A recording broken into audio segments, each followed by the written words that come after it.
Shares of Opendoor cratering today after reporting a steep second quarter revenue decline and a pretty weak outlook. Our Deirdre Bosa sat down with CEO Carrie Wheeler for today's Tech Check. Morning, Dee.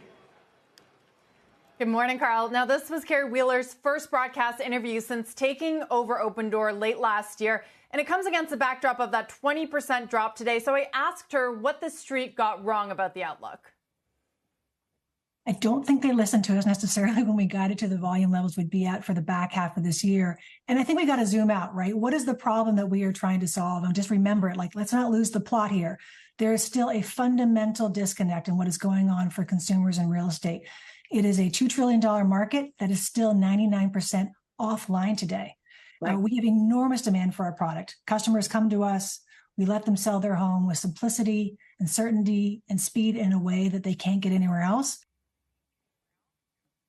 Now, Opendoor was a huge pandemic winner. The stock once traded at nearly $40 a share, but even with that more than 300% gain this year, it is well off those highs and trading under $4 a share this morning.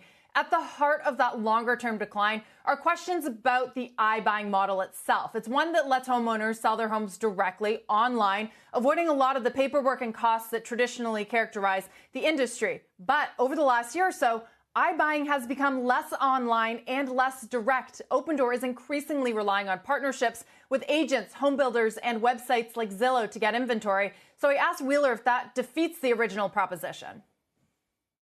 But for some agents who are managing a book of business, multiple clients, sometimes it actually makes a whole lot of sense for a client to skip showings, skip doing repairs on spec, skip the time and the delay and actually figuring out whether their home's going to sell. And we can give that to them. And if that agent decides that that is the best thing for their client so they can focus on getting them their next home, we're delighted to be there to help partner on that. Do you ultimately want to eliminate the agent, right? Because that seems like the most simplicity, the most certainty for the seller if you can do that. So what happens to the agent sort of in the longer term? Yeah, for us, we want to meet the customer where they are, right? I mean, the job to be done for the customer is help me sell my home in a way that is most effective for me. And if that means they come to us directly, delighted to do that. That's obviously our core value proposition to consumers. If they happen to come to us at some point via an agent and the agent decides that, listen, this is actually the better route for my client for whatever reason, we can facilitate that too. So we're really not meant to, we're happy to partner with agents. We're not anti-agent.